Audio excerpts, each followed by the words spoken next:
On a warm June afternoon in 1955, tens of thousands of people gathered at the most famous race in the world, expecting a day of speed, glamour, and glory.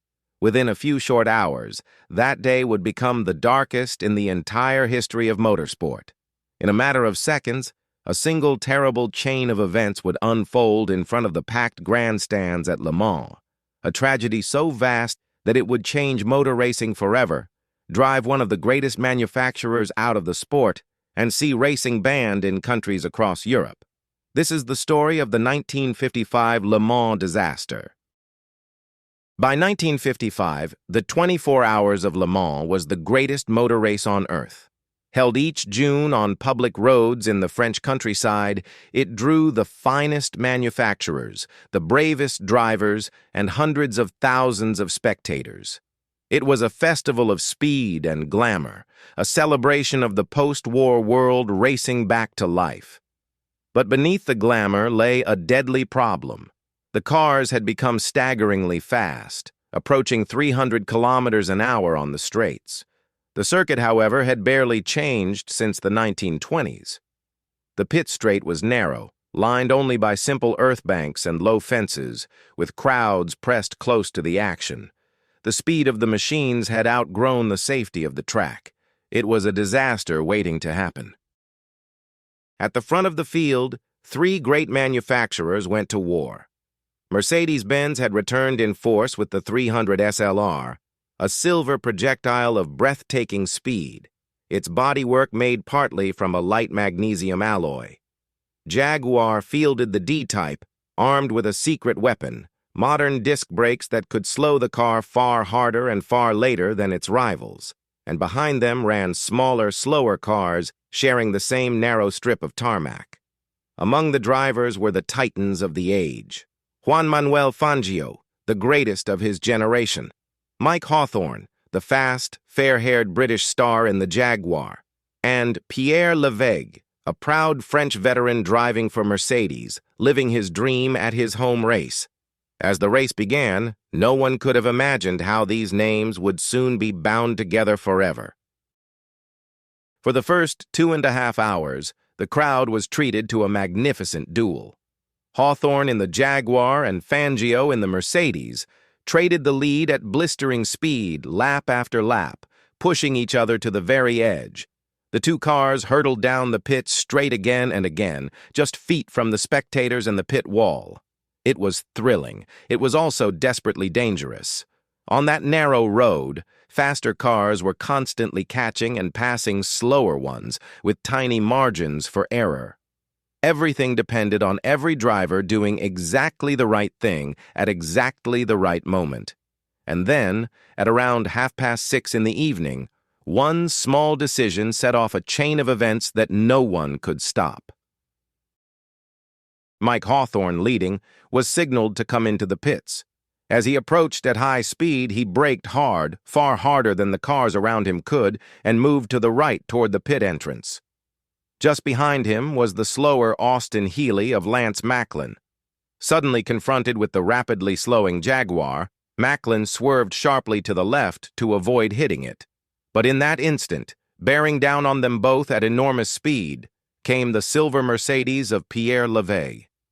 Levegh had no time and nowhere to go. His car struck the back of the swerving Austin Healey and was launched off it like a ramp, up and over, into the air, towards the packed embankment lining the opposite side of the track.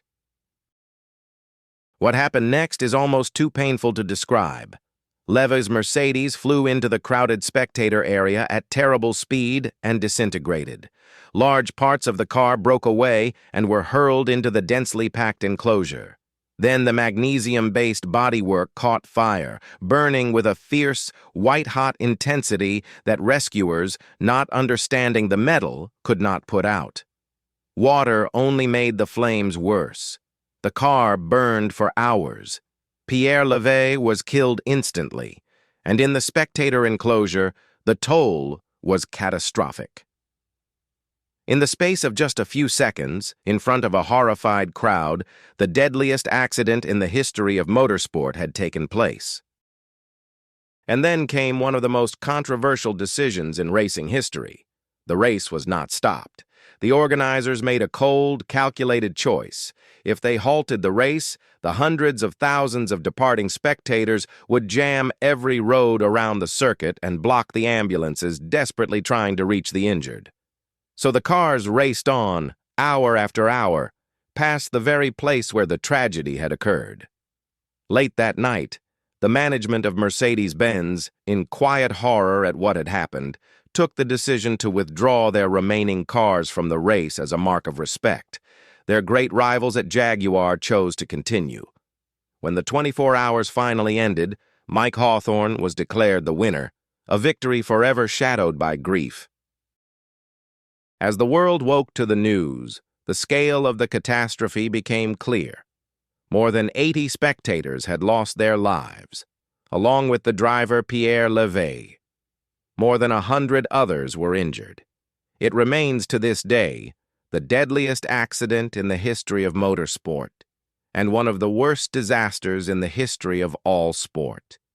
The shock reverberated far beyond the racetrack. Families had come to spend a summer's day watching the cars they loved and never went home. The world struggled to comprehend how a day of sport could end in such horror, and demanded that something change. In the aftermath, the world demanded to know who was to blame. Fingers were pointed in every direction. Some accused Mike Hawthorn of braking too suddenly and triggering the chain reaction. Others blamed the design of Levegh's car or the decision to use magnesium in its bodywork. An official inquiry examined the tragedy in painstaking detail. In the end, it reached a sober conclusion. This had not been the fault of any single man. It was a racing accident, born of machines that had simply become too fast for a circuit built for a slower age. No charges were brought. But the verdict brought little comfort. Mike Hawthorn, who had won that day, was said to be haunted by Le Mans for the rest of his short life. There was, it seemed, more than enough sorrow to go around. The consequences were immediate and far-reaching. At the end of the 1955 season, Mercedes-Benz withdrew from motor racing entirely. The company that had dominated the tracks would not return as a full-works team for decades. Several nations were so shaken that they banned motor racing altogether. France, Spain, and others suspended races while they reckoned with what had happened. Switzerland went furthest of all, banning circuit racing within its borders in a prohibition that would last for more than half a century.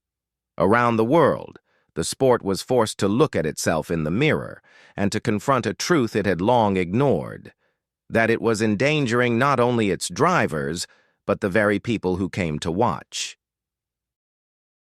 Out of that terrible day came change. The disaster became the turning point that gave birth to modern motorsport safety. The Le Mans circuit itself was rebuilt. The pit straight was widened, the pits were redesigned, and proper barriers began to separate the cars from the crowds. Across the sport, organizers, designers, and governing bodies began the long, slow work of making racing survivable for drivers and spectators alike. Almost every safety feature we take for granted today can trace its roots, in part, to the lessons learned in the most painful way possible on that June afternoon. The price had been unbearable, but it would not be entirely in vain. The 1955 Le Mans disaster stands as a permanent, somber reminder of the risks that lie beneath the glamour and the speed. It was a day when sport collided with tragedy on an unimaginable scale, and a day that ultimately forced motor racing to grow up. Those who lost their lives are remembered still, and the changes that followed have saved countless others in the decades since. If you found this story moving, please consider subscribing to Automotive Stories, where we tell the tales, the triumphs, and the tragedies behind the world of cars. Thank you for watching, and we will see you in the next one.